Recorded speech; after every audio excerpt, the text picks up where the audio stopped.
Villain. It's a word used to describe those that break the rules, that take what they want and care nothing for those hurt along the way. Loki, the trickster god, would say villainy is nothing more than a point of view. Some fools are simply too mindless to seize opportunity. Of course, with Loki now on the loose, the implications are dire. The end of times may be at hand.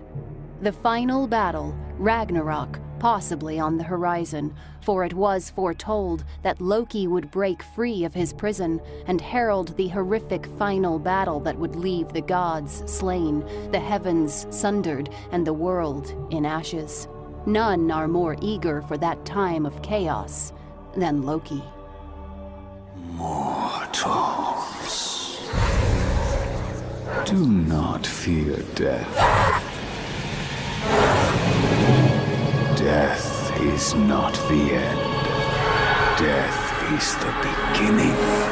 Surrender to the flames of Ragnarok. Forge a new world where all shall fear me.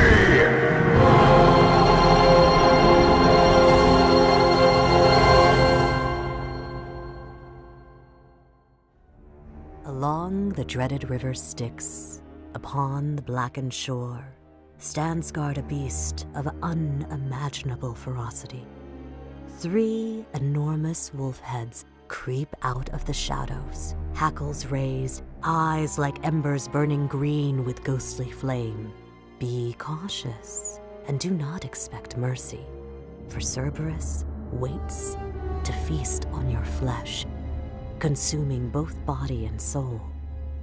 Brought into this world by the mother of monsters, Echidna, Cerberus was tasked with guarding the gates of hell. However, a new task befalls this demon dog as his master Hades calls him to the surface.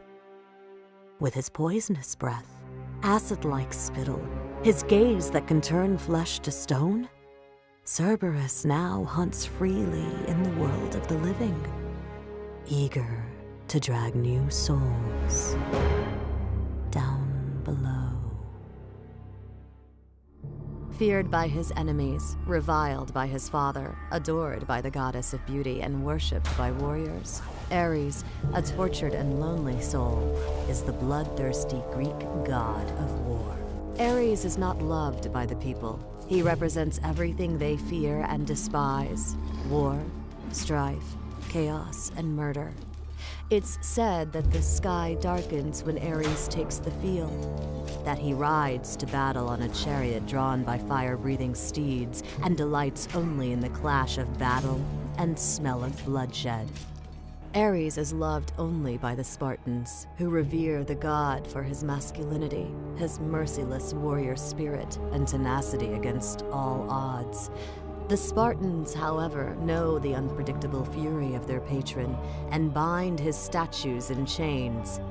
This is, in part, to prevent Ares' spirit of victory from escaping Sparta, and a vain effort to keep the god of war contained. In war, there are 2 kinds of soldiers: those that fight for blood, and those that fight for honor. The first crave the clash of steel and smell of slaughter. The latter know the wisdom of justice, the kindness of mercy, and that life should never be taken wantonly.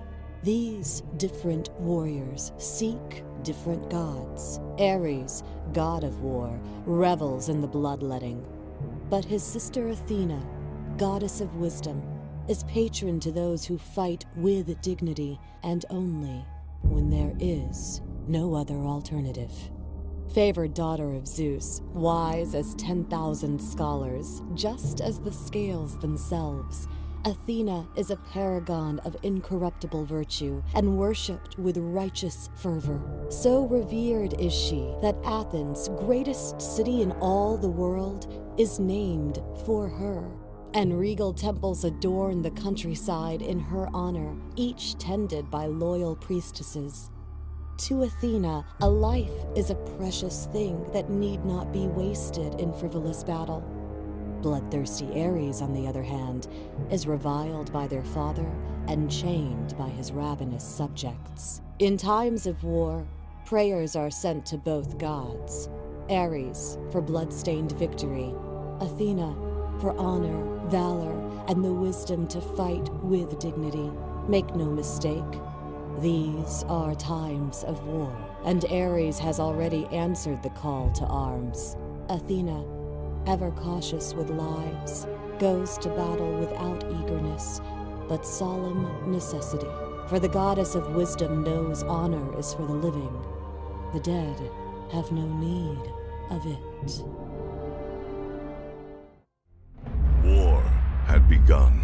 A battle between gods foretold to break the world. For most, this conflict would mean death. For those that survived, the unconditional worship of mortals. The jungle was dying. Choked of sunlight, bereft of rain, the mortals cried out to Chak for aid. Though try as he might, his axe would not split the sky. Into their despair walked Ares. He came seeking Anubis, but Chak had healed the jackal god and sent him west. Ares let loose his full and mighty fury. To aid the enemy of the god of war is to be the enemy of the god of war. A single tear slipped from Chak's eye. Never again would he see his beloved. Then, and only then, did the rain come. The people shouted the name of their savior. They shouted for Ares. Rain is life. Showers from above soak the earth, feeding seeds which grow into precious fruits and grains. Man and beast alike are sustained by this cycle. Without rain, this world would be barren, and all living things would turn to dust. Thus is the power of Chak, god of rain. But like all great power, it did not come without a cost. In mankind's earliest days, there were no farmers, so they starved beneath the sun. For days, Chak sought a way to feed them. Deep in the mountains, he discovered a golden boulder and cleft it with his mighty axe. Within was maize, the crop that would change the Mayan people forever, and Chak was worshipped and adored for it. Drunk with pride, Chak sought the object of his deepest desire, the wife of his brother. For a time, their affair remained secret, but that was not to last. Chak's brother, the sun god, discovered them. Without a word, she dutifully returned to her husband, and Chak, realizing what he had done, let her go. But a rift formed between the two brothers that would never heal. In his grief, Chak drove his axe into the sky, and from the wound, tears of regret fell. Since then, Chak has chosen a life free of pride and selfishness, devoting himself only to mankind. As a reminder of his greatest failing, he continues to cleave the heavens, washing the land and sustaining waters. Thus do crops grow. Thus do the people survive. Thus is the power of Chak, god of rain. Mortals must rely on the wisdom of the gods, but never forget they are fallible. They can be petty, churlish, and worst of all, wrong. What are the consequences for their mistakes? They should have slain the wolf beast Fenrir, but they chose instead to bind him. Despite the warnings and prophecies he would tear Odin apart at Ragnarok and devour the earth and sky, they did not end Loki's son. Now terror roams free. It is unknown how, but Fenrir is unbound. Thrice they tried to bind him, each time convincing Fenrir that the chains were nothing more than a challenge for his strength, a test to see if he could shatter them. The first two god-forged fetters were easily broken beneath the beast's terrible power, but the third was a ribbon, dwarf-made, and Fenrir grew suspicious of the god's intentions.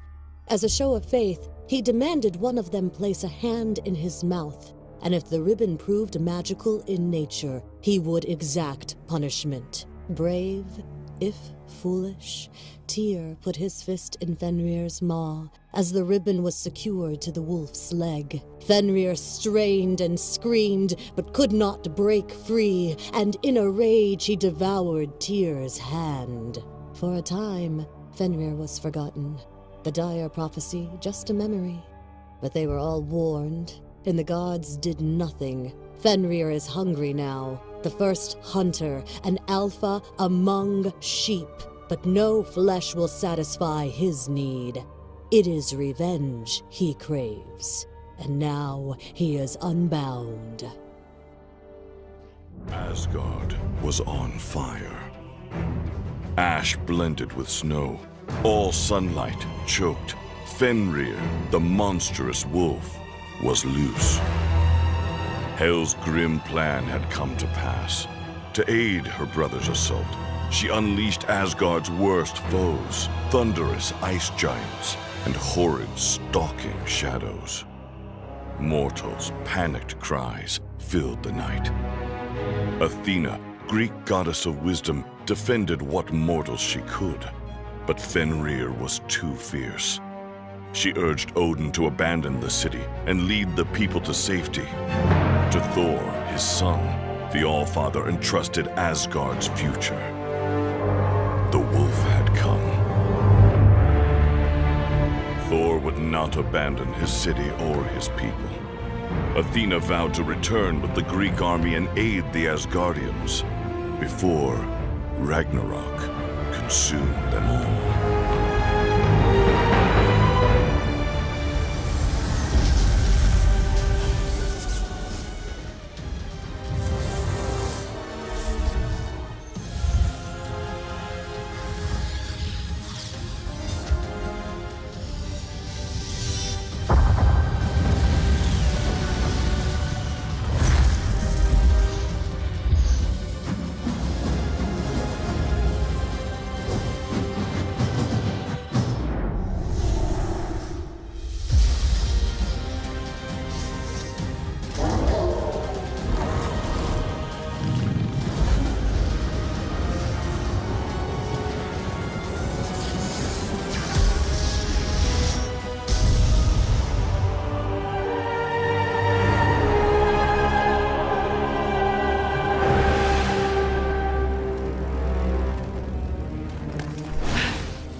clutched Nippon in a chilled fist. Only one cherry blossom remained. In pursuit of Anubis, Ares crept silently through the forest. Aokigahara welcomed no sound, no birds, no crickets, no rustling of branches. Only a powerful, silent stillness. This was the suicide wood, where the wall between hell and earth was most thin. From the depths, her whispered voice demanded freedom. Ares was unmoved. Izanami was bound here. In exchange for freedom, she offered Ares wealth. She offered him power to be his bride. But it was only the promise of vengeance that tempted him.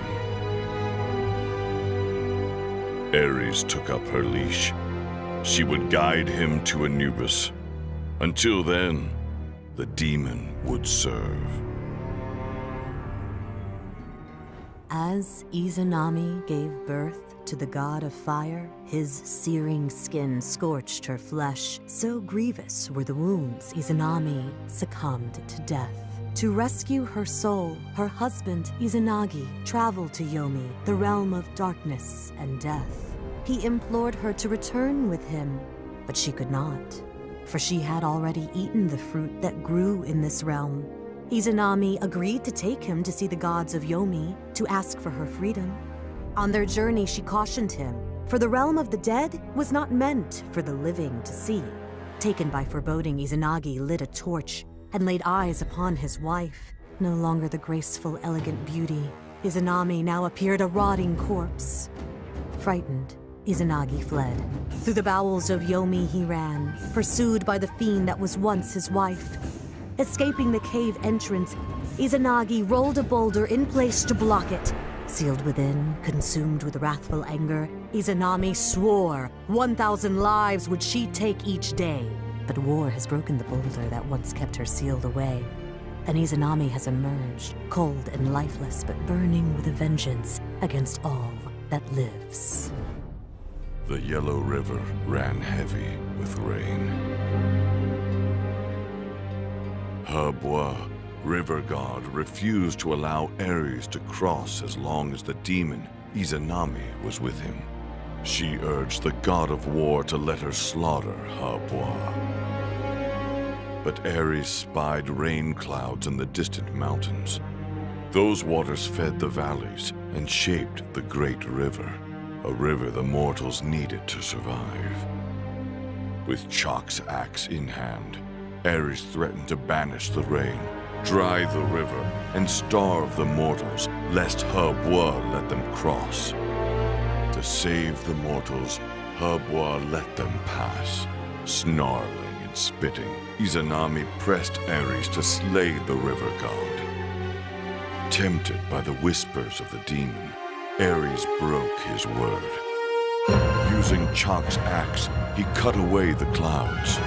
The yellow river would dry, the mortals would perish, and no one would ever remember the river god, Herbois. A winter fog swallowed Ganesha's temple. Izanami led Ares here. She could sense Anubis hiding within.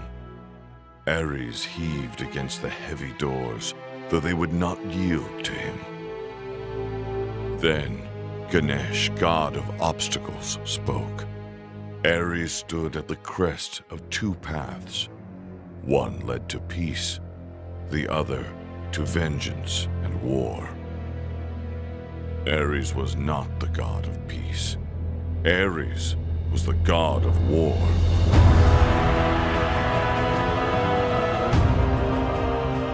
Anubis fled the burning temple, but was not fast enough. His declaration of innocence fell on deaf ears.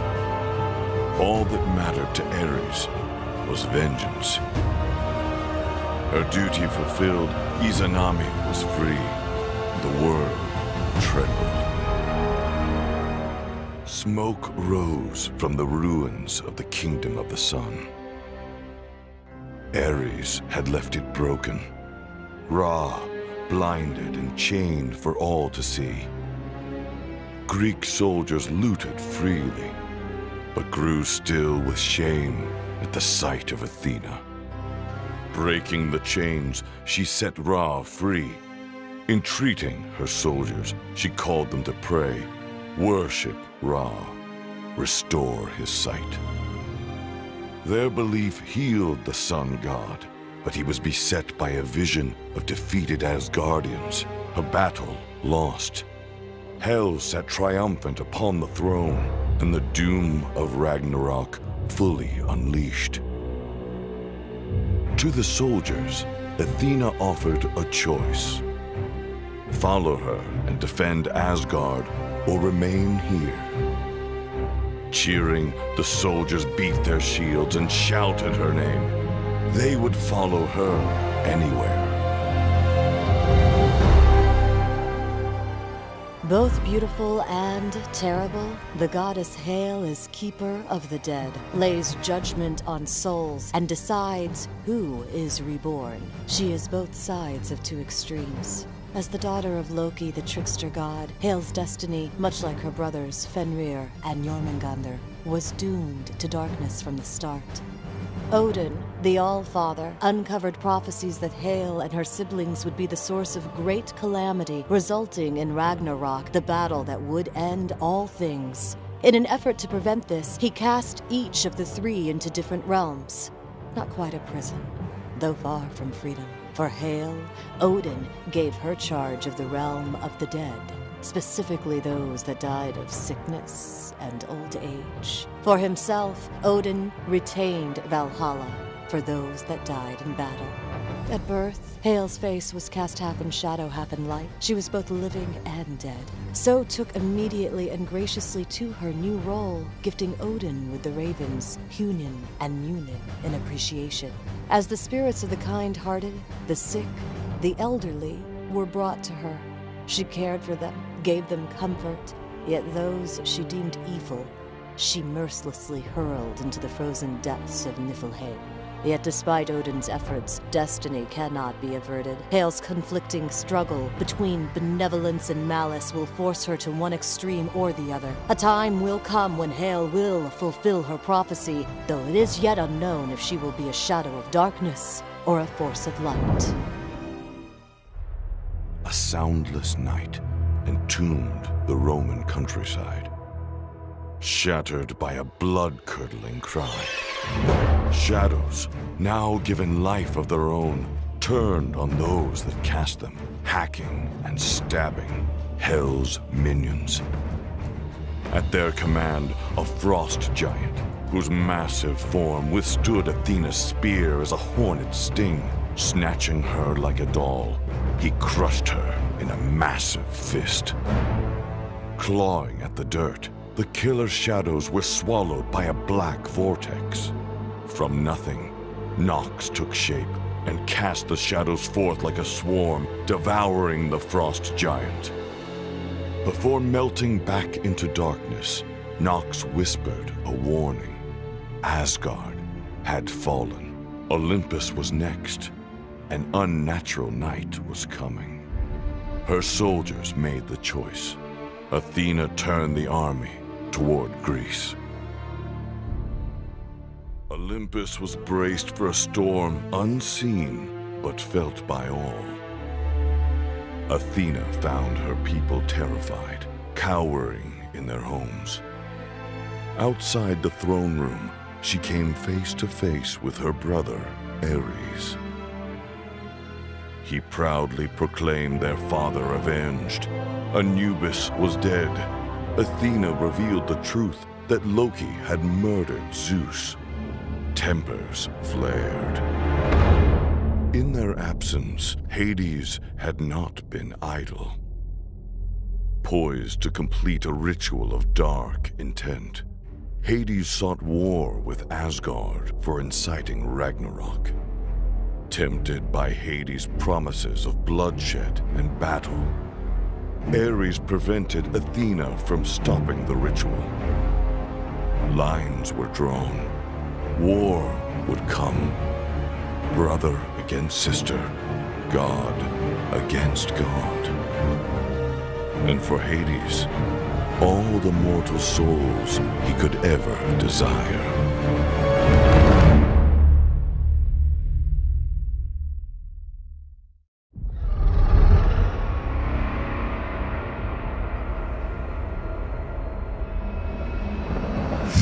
Should have left me sleeping. In a different time, I would have crushed you little gods. But I shall let you endure. Now stare out into the world you have damned, and witness all its dismemberment.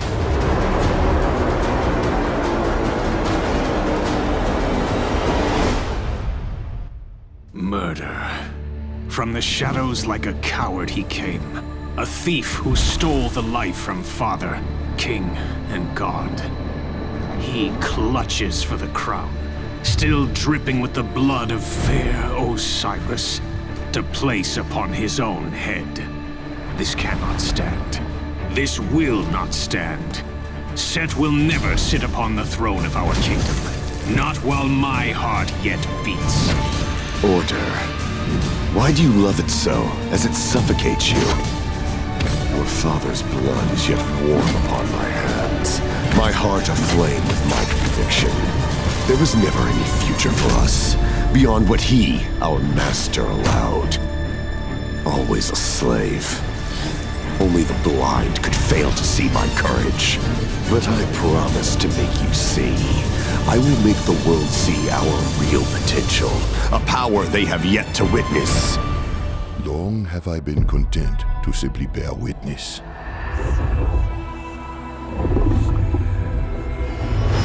I am done watching.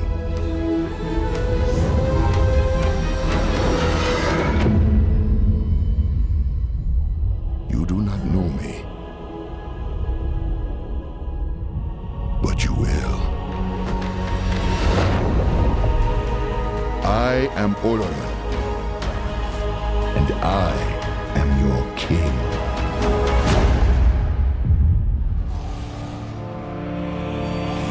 The darkness threatened to overcome our light. But a glimmer of hope escaped the shadows of the underworld.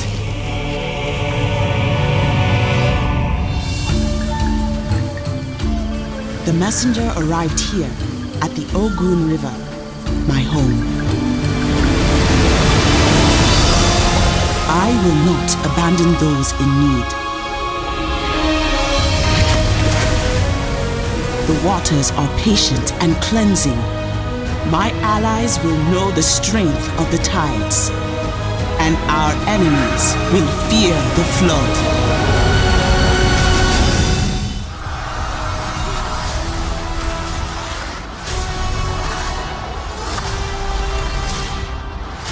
Very strength invites challenge.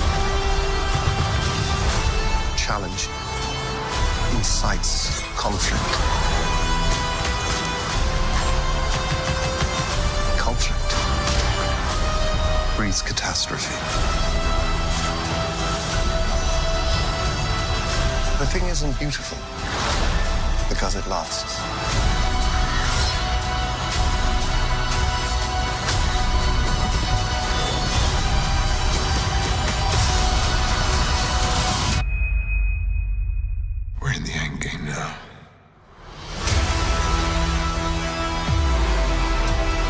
Before we're done, we still have one promise to keep.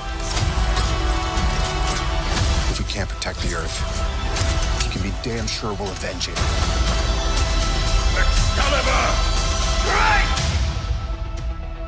Whatever it takes.